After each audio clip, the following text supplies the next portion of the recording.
Será que realmente você precisa ser boa no balé para ser considerada uma bailarina adulta?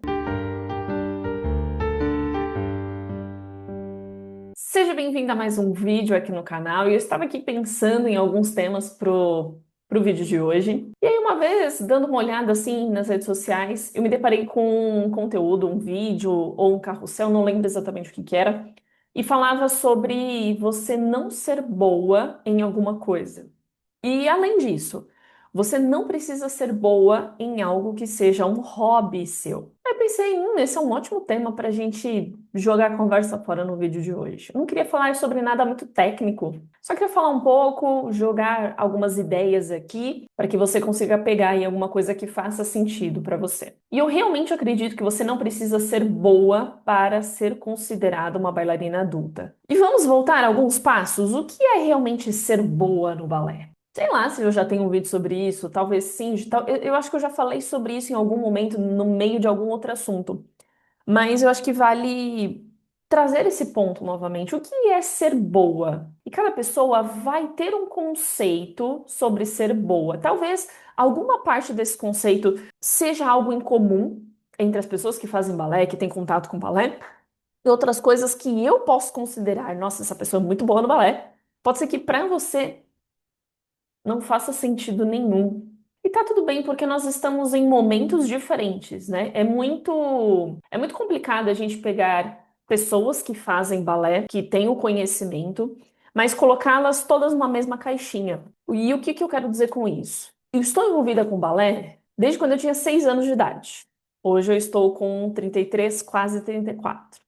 Tive algumas pausas no meio do caminho, mas são muitos anos vivenciando como aluna, como professora. Já tive diferentes olhares, já tive diferentes momentos, de acordo com a minha maturidade pessoal e com a minha maturidade dentro do próprio balé. E tem pessoas que muitas vezes têm até mais ou menos a mesma faixa etária do que eu, na faixa aí dos seus 30, 35 anos, mas que estão vivendo o balé agora, nos últimos 2, 3, 4, às vezes até 5 anos, que começou ali mais ou menos na época da pandemia. Então a visão será diferente naturalmente, mas a gente pode concordar em alguns pontos. Então, para mim, por exemplo, uma pessoa que é boa, uma bailarina muito boa no balé, é aquela que sabe executar as movimentações com qualidade, com limpeza. Isso é uma coisa que eu sempre julguei importante. Você fazer o movimento como ele deve ser feito, com qualidade. Então, se eu vou fazer um plié, que é um movimento mais simples que existe, eu vou fazer um plié bem feito, com os joelhos abertos, né, afastados, ali como eu andeor, com os calcanhares pressionando o chão, mantendo a minha postura, mantendo a posição dos meus braços, transmitindo ao mesmo tempo força e leveza. E um outro ponto que eu acho também que isso veio com a maturidade é aquela pessoa que sabe passar a mensagem que está sendo transmitida naquela coreografia, naquele balé de repertório, naquele personagem. Então, a pessoa que sabe interpretar o personagem. E cá entre nós, eu tenho um pouco de dificuldade. Sempre tive um pouco de dificuldade com essa questão de interpretação e tudo mais. Então, quando eu vejo uma bailarina iniciante ou uma bailarina profissional que consegue demonstrar os sentimentos, isso me marca bastante. E olha só que coisa, eu acabei de lembrar desse fato para ilustrar o que eu acabei de falar. No ano, tem uns 2 anos mais ou menos, que eu fui fazer uma banca examinadora de final de ano. Então, não sei se você já passou por alguma prova dessa, algum exame de final de ano, mas boa parte das escolas fazem o ano letivo, vão aprendendo novos movimentos, e no final do ano existe uma prova, uma banca examinadora, uma prova final, seja lá como é o nome, onde pessoas de fora, ou até mesmo professores da própria escola, mas que não dão aula para você, vão te avaliar, vão ver a sua aula, vão ver o que você tem para apresentar ali, que pode ser uma aula já pré-determinada ou um estilo de chamada oral, e vão dar alguns pontos, vão dar notas e vão trazer algumas questões, no sentido de: olha, isso aqui que você fez é muito bom, olha, vamos melhorar um pouquinho, sei lá, a movimentação dos pés no batimento tendi, atenção com a sua postura, enfim, são coisas ali para dar uma nota final e você passar de ano ou não. Enfim, e aí eu estava numa prova dessas como banca examinadora, e essa pessoa em questão que eu lembrei dela agora é uma bailarina, é, que ela ainda faz balé. Ela é uma bailarina iniciante naquela época. Eu acredito que ela devia ter o quê? Uns 2 anos de balé, 3 anos de balé, no máximo, no máximo. Ou seja, uma bailarina iniciante. E eu lembro que a aula dela me tocou tanto. A forma que ela demonstrava, a forma que ela executava, na verdade, aquela movimentação, desde o movimento de plié. Na primeira sequência da barra, no plié, ela brilhava de uma forma que nem eu sei explicar direito. E foi assim em todos os passos, em todas, na verdade, em todas as sequências de aula, no plié, no Battement tendu, no Battement GT. E veja que a qualidade técnica não era 100%. Tinham meninas ali que, tecnicamente falando, estavam com a técnica mais refinada, mais aprimorada do que ela. Mas ela me chamou tanto a atenção por demonstrar, por trazer uma leveza em todas as sequências num nível muito bacana. Então, mais uma vez, existem coisas ali que vão além da qualidade técnica de fato, né? Mas isso para mim é ser uma bailarina boa. Se eu fosse comparar com outras bailarinas, ela tem uma técnica em nível mais baixo, até por conta do tempo de experiência no balé, mas no quesito artístico e de interpretação, ela dá de 10 a 0 em muitas pessoas que eu já conheci que têm anos e anos e anos de técnica. E eu falando isso aqui, pode ser que você fale assim, ah, Ju, mas eu não concordo. Para mim, uma bailarina boa de verdade, uma bailarina que gira muito, que tem piruetas perfeitas, é uma bailarina que salta muito, é uma bailarina que traz uma leveza nos braços, que tem uma boa movimentação de braços. Mas dois pontos aqui. Pode ser que os seus critérios mudem conforme você vai fazendo as suas aulas, conforme você vai amadurecendo tecnicamente dentro do balé, e tá tudo bem, porque as opiniões podem mudar, obviamente, e nem tudo que é bom para uma pessoa é bom para outra, certo? Mas voltando ao ponto inicial do vídeo de hoje, né, que você não precisa ser boa no balé. O que eu quero dizer aqui é o seguinte: isso vem muito por conta das redes sociais, né? E eu, Juliana, particularmente, sinto que eu tô dentro de uma bolha. Porque eu sigo algumas pessoas de determinados nichos, nem sempre somente relacionados ao balé, inclusive. No meu perfil que eu mais utilizo hoje, dentro do Instagram, eu sigo pouquíssimas pessoas do balé por motivos pessoais, porque que eu acho que quando a gente segue muitas pessoas que falam as mesmas coisas, né, dos mesmos assuntos, a gente acaba falando mais do mesmo, porque de forma inconsciente eu acabo pegando os exemplos e a forma de explicação de outras pessoas, porque eu estou consumindo aquele conteúdo e acabo colocando dentro dos meus vídeos e dentro de outros conteúdos, e eu particularmente não gosto, né? Eu prefiro uma coisa mais do meu jeitinho e que nem todo mundo gosta, que nem todo mundo vai gostar, mas que vai atingir as pessoas certas, entende? O ponto aqui é tomar um pouco de cuidado com essa cobrança excessiva em ser a melhor de todos os tempos no balé. Porque quando a gente posta alguma coisa na internet, principalmente coreografias e trechos da sequência de aula, coisas assim, a gente está mostrando aquilo que a gente está fazendo de melhor. A gente nem sempre está mostrando aquilo que a gente não faz tão bem, aquilo que a gente tem mais dificuldade, ou até o movimento que a gente não gosta. Então, o que a gente vê das outras pessoas é sempre o melhor, é sempre aquilo que já teve uma curadoria por trás. E consciente ou inconscientemente, a gente fica com aquilo na cabeça, tipo, nossa, fulana gira 3 piruetas com muita facilidade, nossa, tal pessoa ela salta muito bem, nossa, tal pessoa tem um adágio maravilhoso, as pernas dela sobem demais. E a gente começa a colocar a barreira muito lá em cima, porque só tá vendo coisa boa de todo mundo. E aí tem os dois pontos, né? Poxa vida, eu preciso chegar naquele nível para ser considerada uma bailarina de verdade. Esse é um ponto.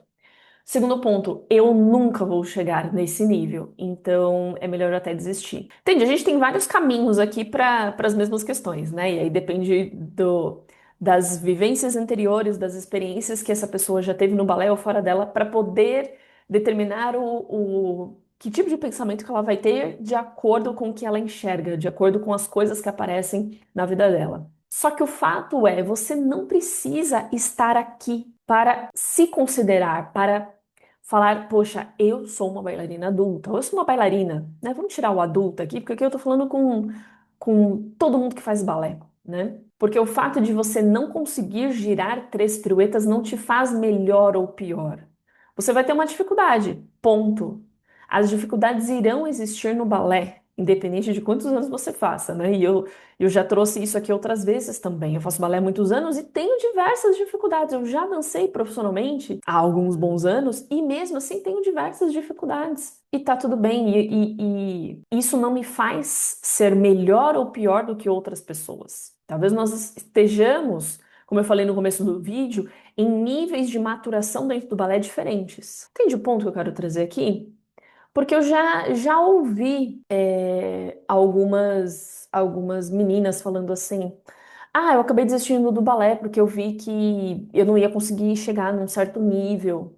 Pô, mas que certo nível é esse? E aqui um parênteses muito grande. Eu não estou falando com pessoas, com meninas mais jovens que querem o nível profissional. Aqui boa parte dos vídeos não é, eu não estou falando para essa galera que quer ir para o nível profissional, que quer seguir o balé como carreira, porque aí é uma outra pegada, uma outra linha de pensamento. Mas para nós, seres mortais, que quer levar o balé como um estilo de vida, como um hobby, como um momento de desestressar, como um momento de, não vou dizer de terapia, mas um momento mais terapêutico nesse sentido? Será mesmo que essa cobrança excessiva, será mesmo que esse eu preciso ser muito boa, será que isso não está te sabotando do seu próprio hobby?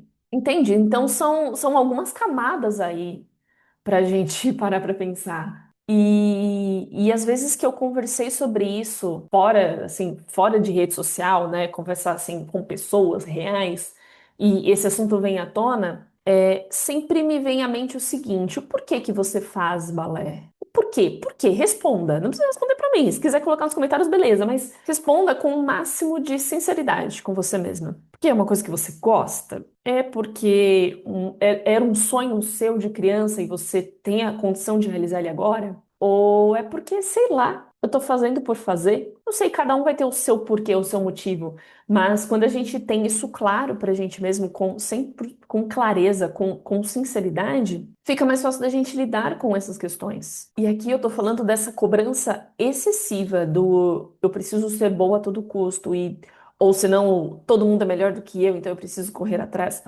Tem uma linha muito tênue entre você evoluir dentro do seu próprio hobby, você querer ser um pouquinho melhor, 1% melhor a cada dia, sabe? Aquele papo meu coach. E eu acho que isso é extremamente importante. Primeiro, para você se desafiar a superar os seus próprios limites e para você se sentir cada vez melhor no sentido de, poxa, tal passo ou tal movimento era bem difícil para mim no começo. Já consigo executar com mais facilidade, eu consigo executar com mais próximo do que deveria ser feito. Isso é legal, né? Porque você não está ali sempre, não vou dizer num platô, mas você está sempre buscando novas coisas e isso acaba te motivando cada vez mais. Poxa, se eu conseguir melhorar tal passo, eu consigo melhorar outro também. Isso é bacana, mas quando chega numa cobrança excessiva, um nível de comparação excessiva, é um pouco prejudicial para a gente mesmo. É curioso isso, né? Porque sempre que eu trago algum assunto desse, assim, que eu coloco para queimar um pouquinho os neurônios, que eu trago algumas reflexões aqui para vocês, são questões que eu já tive lá atrás. Que era uma outra realidade, era uma outra Juliana, né? A Juliana de 10, 15 anos atrás é uma Juliana diferente de hoje. Mas se você for parar para pensar, e isso vai principalmente para as pessoas que têm uma história parecida com a minha, no sentido de fazer balé há muitos anos e continuam fazendo, e são alunas e professoras, ou enfim, os questionamentos são os mesmos, mas o cenário é diferente. A gente não tinha as redes sociais no nível que a gente tem hoje há alguns anos, então a gente tinha aquela comparação, mas tinha uma comparação entre as salas. Então, era você com a sua turma ali, ou no máximo as meninas de outras turmas da escola. Poxa, tal pessoa ela é muito boa, né? Tal pessoa gira muito bem, tal pessoa tem pernas muito altas, que aquele era o meu nível de comparação na época, né? Nossa, e tal pessoa dança por várias escolas, e enfim. E hoje a gente tem uma comparação, eu acredito que maior, justamente por conta das redes sociais, porque a gente vê isso com muito mais frequência e com muito mais recortes. Porque quando a gente estava ali na nossa sala, a gente via, talvez a gente se espelhava naquela pessoa que era muito boa em tal coisa. Ó, por exemplo, ó, vou trazer um exemplo prático ali. Na minha turma, nos meus 2 últimos anos, a minha turma praticamente não mudou. O pessoal que eu me formei ali, a gente fez aula nos últimos 2 anos, juntos. E nem mudamos de professor. E eu lembro de uma amiga que ela era muito boa nos giros. Muito, muito, muito boa. Muito boa nos giros. Muito boa nos giros. Só que ao mesmo tempo ela tinha outras questões que tinham um pouco mais de dificuldade. Então, com a limpeza, por exemplo, que para mim sempre foi um ponto importante. Então, eu sempre analisava dessa forma: olha, tal pessoa ela é muito boa nos giros, mas aqui precisa melhorar também, no sentido de, poxa, eu não sou tão boa em tal coisa, mas eu sou boa em outra. Entende? E aí hoje a comparação que a gente tem é maior justamente por só ver os recortes que dão certo. E eu falo isso porque eu também estou nessa. Eu não vou ficar, eu já falei que outras vezes que eu não vou ficar abrindo 100% das coisas, né? Postando o que deu bom, o que deu ruim. Não. Também vou postar só aquilo que deu certo. Também vou postar recortes de uma pequena parte da minha vida, né, sabe, um trechinho ali. Só que, como eu trouxe em outros vídeos, principalmente falando sobre redes sociais, é um lembrete constante que o que a gente vê nas redes sociais é um recorte da vida. Não é a vida completa, não é tudo que acontece ali. E eu não falo só de balé. E para poder fechar, tem um ponto também que eu já tive essa conversa antes, que é o seguinte: muitas vezes, dependendo do cenário que a pessoa está vivendo ali, por que não dar uma pausa? Né? Eu já conversei com pessoas que gostavam muito do balé, sempre gostaram do balé, mas naquele momento de vida, o balé estava trazendo muito mais sentimentos ruins do que bons. Por uma série de motivos, né? E como eu disse anteriormente, por conta das experiências anteriores, por conta do momento de vida e tudo mais. Cara, por que não dar uma pausa? Às vezes uma pausa de algumas semanas, alguns meses, até você assentar aquelas emoções e entender o que está acontecendo, né? Isso é muito importante. O porquê que, ó, é sempre repetindo, né?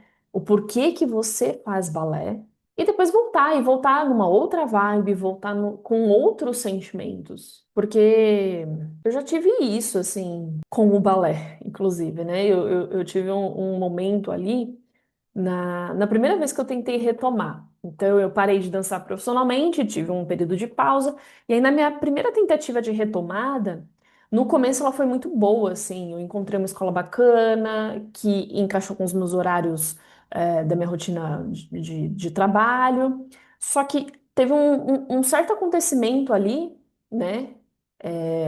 Acho que não tem problema falar, né? Faz tanto tempo.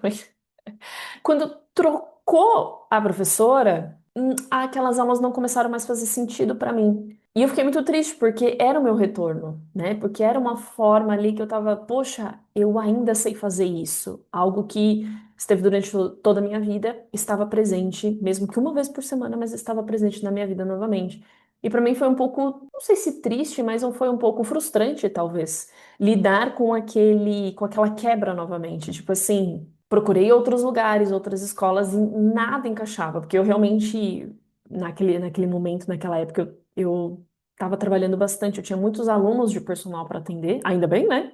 E eu não estava conseguindo encaixar. Alguma turma que fosse do meu nível, até conseguiria participar de aulas mais iniciantes, mas eu não queria, eu queria uma coisa um pouco mais próxima ali do nível avançado, né?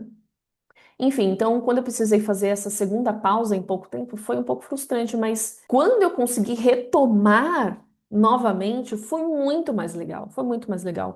Porque eu já não, nos últimos dias de aula, assim, antes de dar aquela pausa, eu já ia tipo assim, poxa, será que a aula vai ser legal hoje? Ai, tomara que não aconteça aquilo que aconteceu na aula passada, sabe? Era mais questões didáticas, tá?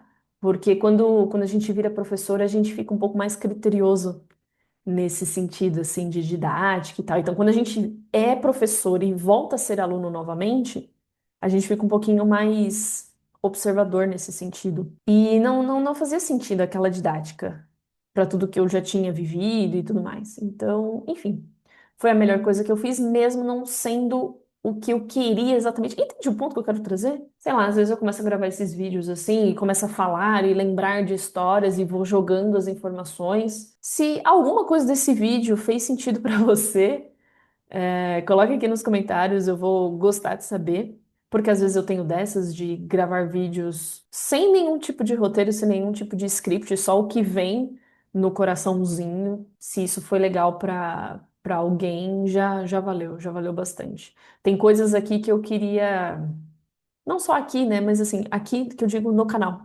Tem muitas coisas que eu já falei em outros vídeos que eu queria saber antes. Mas a vida é essa, né? A gente vai aprendendo e a gente vai amadurecendo conforme a gente vai vivendo. Eu vou deixar aqui outros dois vídeos com outras reflexões aqui que eu já fiz no canal para a gente continuar seguindo esse papinho meio furado, esse papinho meio. Estamos tomando um chá, um café com bolo e estamos conversando sobre coisas do balé. Beleza? A gente se vê no próximo vídeo. Até!